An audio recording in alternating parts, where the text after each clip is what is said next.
السلام عليكم ورحمة الله وبركاته حبايبي وطلابي طلاب الصف الثالث الإعدادي المرحلة بتاعة المنهج الجديد. النهاردة بإذن الله تعالى هنفنش الدرس الأول المنهج الجديد. طب بفضل الله كل اللي شاف الجزء الأولاني عجبه الدرس وقال إن المنهج الجديد بإذن الله تعالى هو منهج سهل وبسيط، محتاج بس إن أنت تكون مركز ومفوق، لكن المادة سهلة جدا السنة دي بإذن الله تعالى. فلو كنت انت من طلاب السعداء طلاب المنصة منصة يوسف بركات، ولو كنت انت من طلابي في اليوتيوب او طلابي في السناتر، فخدوا قلبي وبحبكم جدا في الله. طيب هنعمل ايه النهارده؟ النهارده هنشرح الجزء الثاني من الدرس الاول في المنهج الجديد، دراسات ثالثه اعدادي. ركز معايا عشان هنتكلم دلوقتي على تضاريس امريكا الجنوبيه وتضاريس استراليا. حلو قوي، احنا خدنا تضاريس امريكا الشماليه وعرفنا ان في جبال اسمها جبال روكي قريبه من سهل الساحلي الغربي اللي هي سهول المحيط الهادي.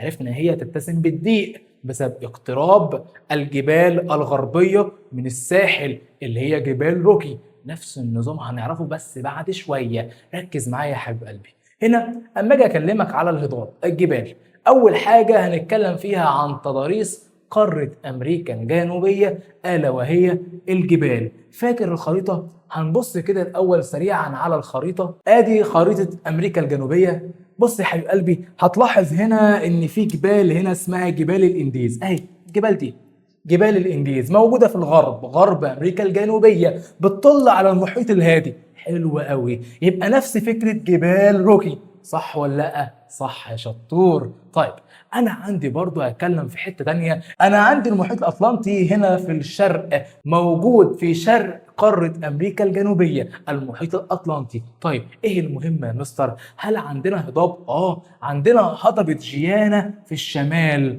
وهضبة باتاجونيا في الجنوب. هضبة جيانا في الشمال، هضبة باتاجونيا في الجنوب. وعندنا أكبر وأوسع هضبة في قارة أمريكا الجنوبية هي هضبة البرازيل. هضبة إيه يا حبيب قلبي؟ هضبة البرازيل. طيب ركز كده معايا عشان هتكلم دلوقتي على الأنهار. أشهر الأنهار اللي في قارة أمريكا الجنوبية هقول لك أنا عندي نهر الأمازون، هو أوسع حوض نهري في العالم.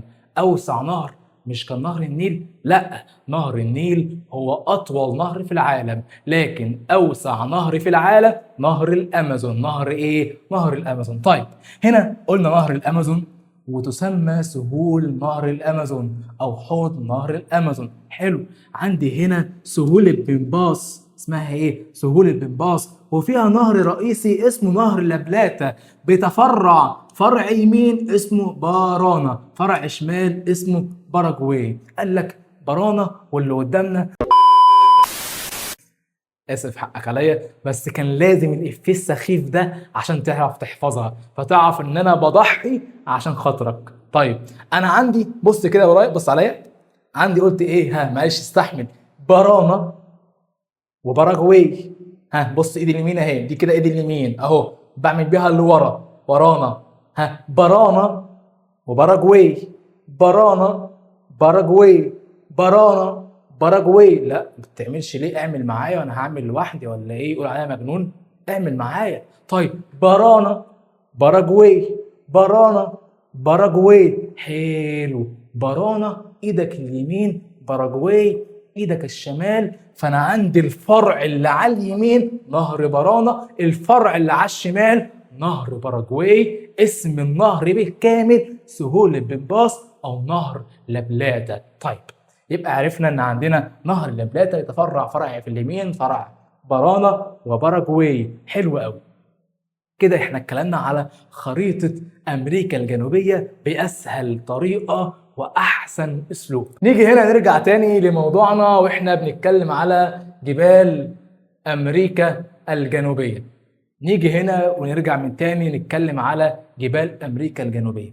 فاكر اشهر جبال اللي احنا اتكلمنا عنها اللي هي موجوده في الغرب في امريكا الجنوبيه؟ قال لك انا عندي سلاسل جبال الانديز. سلاسل جبال الانديز تمتد في الجزء الغربي من القاره. احنا قلنا ان هي في غرب القاره، مظبوط. قال لك وهي اطول سلاسل جبليه في العالم. بس خد بالك، انا مش بقول لك اعلى جبل في العالم، اطول، طويله قوي، لو تفتكر كانت عامله كده،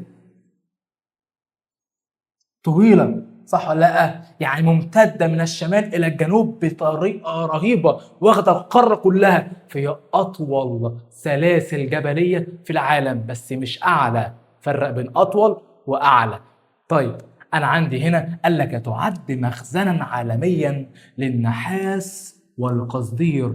يبقى جبال الانديز مشهوره بالنحاس والقصدير. القصدير ده بيستخدموه في الالكترونيات، والنحاس برضه في الالكترونيات، بس بشكل اكبر في الاسلاك الكهربائيه والدوائر الكهربائيه. طيب يبقى اقول قال لك ايه؟ هيقول لك جبال الانديز هي تعتبر خزينه عالميه للنحاس والقصدير. لذيذ.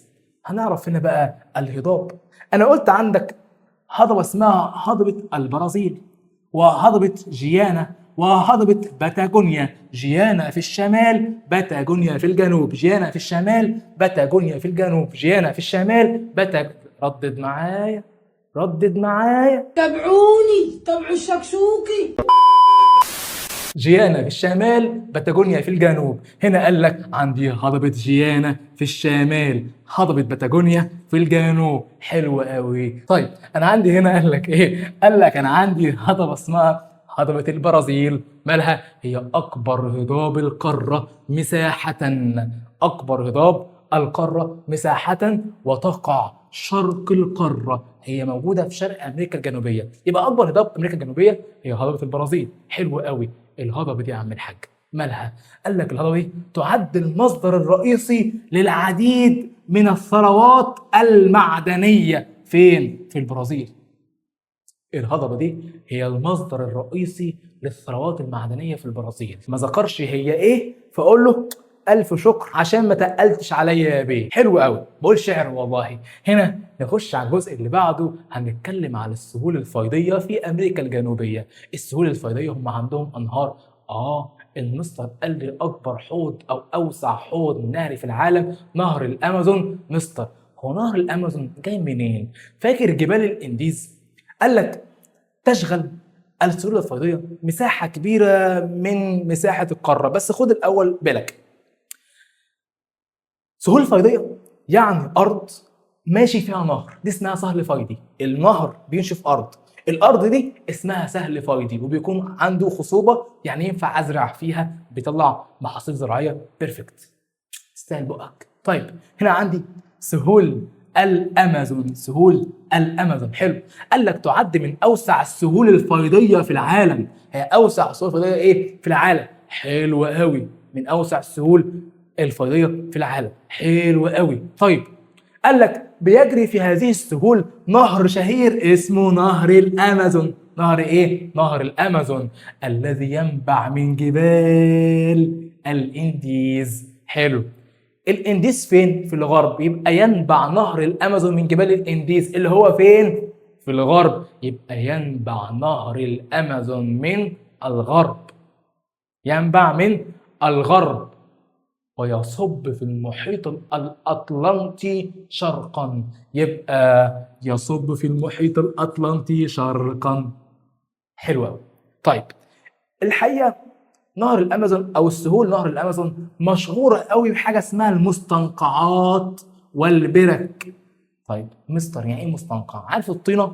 الطينه بس كتيره قوي وطويله وعريضه وضخمه، دي اسمها مستنقع. ومعظمها بيكون مالح، بس ايه، لو جنب نهر ما بتبقاش مالحه، جنب بحر بتبقى مالحه.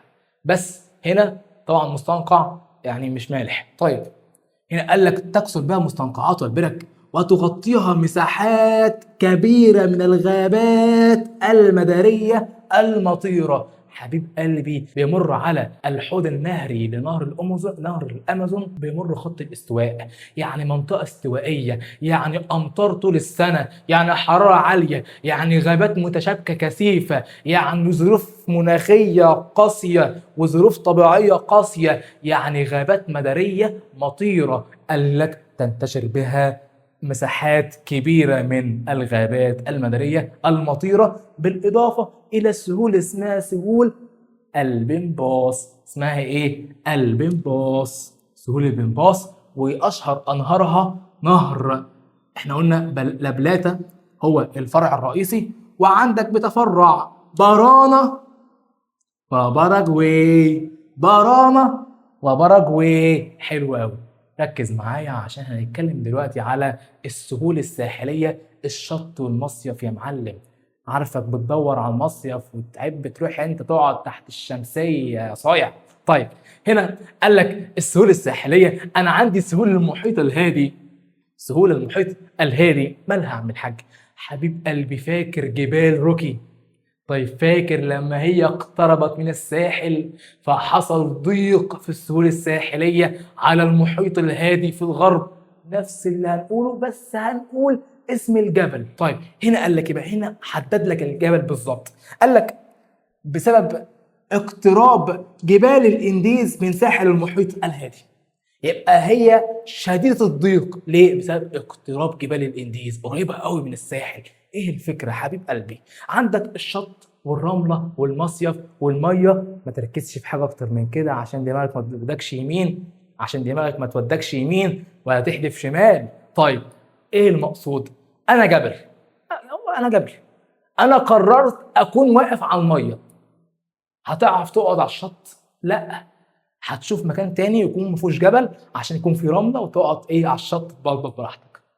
يبقى الفكره كل ما الجبل هيقرب من البحر كل ما هيضيق الساحل، صح ولا لا؟ طيب انا هنا عندك سهول المحيط الاطلنطي ما فيهاش جبال، فهي تتسم باتساعها وانبساطها. مستر السهول منبسطه عشان خاطر ما فيش جبال، مبسوطه؟ لا لا لا، منبسطه يعني مستويه ممهده، تقدر تمشي وتمرمغ فيها براحتك، لكن مش مبسوطه، لا اسمها منبسطه. منبسطه. طيب قال لك تنتشر بها المستنقعات وتكثر بها المواني الطبيعيه. حلو. يبقى سهل المحيط الاطلنطي مشهور بحاجه مهمه قوي، ان هو عنده اتساع وانبساط. مشهور بحاجتين حلوين قوي، ان هو عنده اتساع وانبساط وعنده مستنقعات ومواني. صعب الكلام سهل الكلام. طب صلي على حبيب النبي العدنان. طيب اللهم صل وسلم وبارك على نبينا محمد عليه افضل الصلاه والسلام. هنا نيجي نقول عندنا امريكا الجنوبيه فيها جزر. ده مشهوره قوي ان عندها كتير من الجزر، واشهر الجزر دي جزر فوكلاند في المحيط الاطلنطي. فين؟ في المحيط الاطلنطي عندها جزر اسمها جزر فوكلاند. بيرفكت. طيب هنا بقى نيجي نتكلم على استراليا، وادي خريطه استراليا. ركز معايا يا حبيب قلبي عشان هقول لك على كام حاجه هتحتاجها هنا. انا هنا عندي استراليا هتكلم فيها. لو تفتكر في الاول قلنا بيحد استراليا من الشمال بحر ارافورا وبحر تيمور. بحر ارافورا وبحر تيمور، بحر ارافورا وبحر تيمور بيفصلوا استراليا عن اسيا. صايع. طيب انا عندي من الشرق، سيبك من البحار دي، ركز معايا، من الشرق بيحدها المحيط الهادي. المحيط الايه؟ المحيط الهادي. حلو قوي. طيب مستر هنا من الغرب بيحدها ايه؟ فاكر يا ولا لما قلت لك ان الهنود عشان الهنود عملوا المحيط بيحد استراليا من الغرب والجنوب؟ الهنود عشان الهنود بيحدوا استراليا من الغرب والجنوب. فعندك هنا وكمان هنا محيط هندي. يبقى في الجنوب محيط هندي، في الغرب محيط هندي، لكن في الشرق محيط هادي. في الشرق استراليا محيط هادي. طيب هنا عندي هضبة كبيرة قوي تلتين مساحة استراليا اسمها الهضبة الغربية او هضبة غرب استراليا. غرب استراليا. طيب عندي جبال هنا في الشرق على شكل قوس كده، واخده شكل قوس، اسمها جبال الحاجز الكبير. جبال الحاجز الكبير تلقب بلقب اخر اسمها جبال الألب الاستراليه، زي جبال الألب بتاعت اوروبا بس مش عليك، اسمها جبال الألب الاستراليه بس مش عليك، فهي اسمها جبال الحاجز الكبير في شرق استراليا. عيل صايع كده فهمان يقول لي يا مستر، اقول له قول يا مان، هيقول لي مستر انا شايف، استاذ انا شايف ان جبال الحاجز الكبير قريبه من الساحل اللي بيطل على المحيط الهادي. هقول له فهمان. هقول له يا حبيب قلبي ما ده بيخلي فيه ضيق، يبقى السهول الشرقيه، السهول الشرقية تتسم بالضيق بسبب ايه؟ اقتراب جبال الحاجز الكبير من الساحل. برافو عليك. طيب عندي انهار، عندي نهر ميري ودارلينج، عندي نهر ايه؟ ميري ودارلينج بينبعوا من الحاجز الكبير. شايفين جايين منين؟ جايين من عند الحاجز الكبير بيصبوا في الخليج الاسترالي الكبير. يبقى جايين منين؟ من الحاجز الكبير يصبوا في الخليج الاسترالي الكبير. ده كده اسمه خليج استرالي اهي. انا هوضحها لك خالص اهو.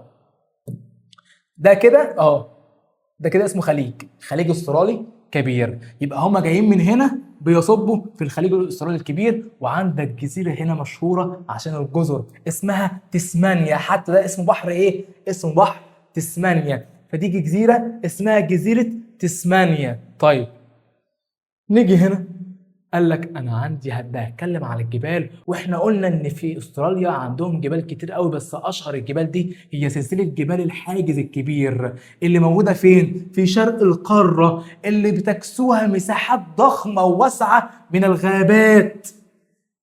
الجبال دي عاليه، عليها امطار كتير، بيطلع غابات، يبقى يكسوها مساحات من الغابات، وكمان تسقط عليها الامطار. تسقط عليها ايه يا حبيب قلبي؟ تسقط عليها الأمطار. حلو. لذلك تنبع منها الأنهار الكبرى باستراليا. بينبع منها أنهار كبرى في استراليا مستر. زي إيه؟ زي ميري ودارلينج. فين؟ مش هنا، شوية نتكلم عنها. ميري ودارلينج. حلو. الأنهار دي، الجبال دي اللي هي جبال الحجز الكبير مشهورة بالسياحة. ليه؟ في ناس مجنونة بتحب تطلع تتسلق على الجبال، وناس تانية برضو مجنونة بتحب تتزحلق من فوق الجبال.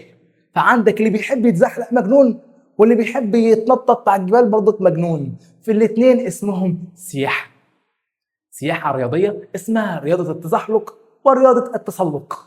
ان هو يطلع فوق جبل ويقع يموت شهيد الرياضة. فعندك الرياضة اسمها رياضة التسلق ورياضة التسلق بتاعت الجبال، مشهورة قوي على جبال الحاجز الكبير اللي في استراليا. برافو عليك. طيب نيجي هنا الهضاب.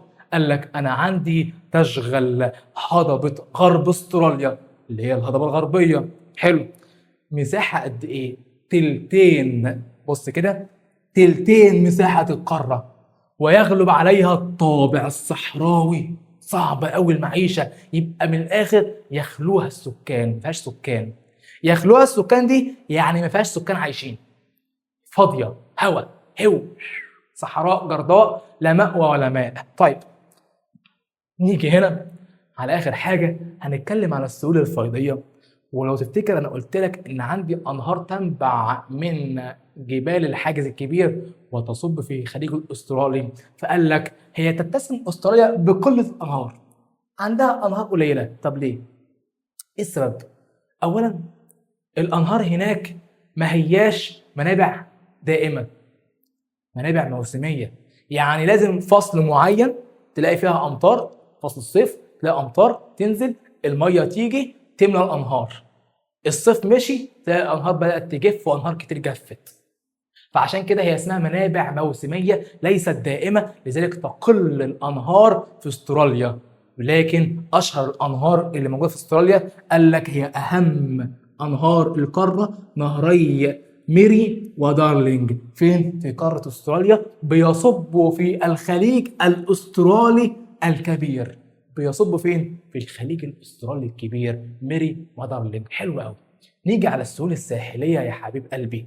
السهول الساحلية احنا عارفين عندنا سهول ضيقة في الشرق. طب بقية القارة سهول واسعة.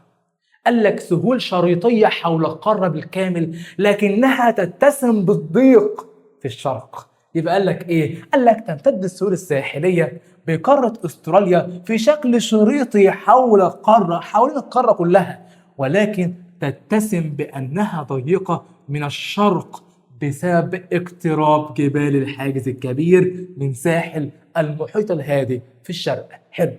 نيجي لاخر حاجه، الا وهي اشهر الجزر اللي في استراليا. قال لك خد بالك، تعد جزيره تسمانيا من اشهر الجزر الاستراليه اللي عندها بتتميز بالجمال الطبيعي تتميز بالتنوع في التضاريس. دلوقتي انت عندك المفروض تدريب على الدرس الاول على المنصه. لو انت من طلاب اليوتيوب الحق بسرعه، في عرض ترم كامل مجاني على المنصه مفتوح لحد يوم الجمعه الساعه 9 بالليل. في الحق العرض قبل ما يتقفل نهائي، عشان وقتها تضطر تشترك في الكورس بخدمات مدفوعه. والسلام الله عليكم ورحمه الله وبركاته. ما تنساش اللايك والسبسكرايب والشير عزيزي الطالب الجميل.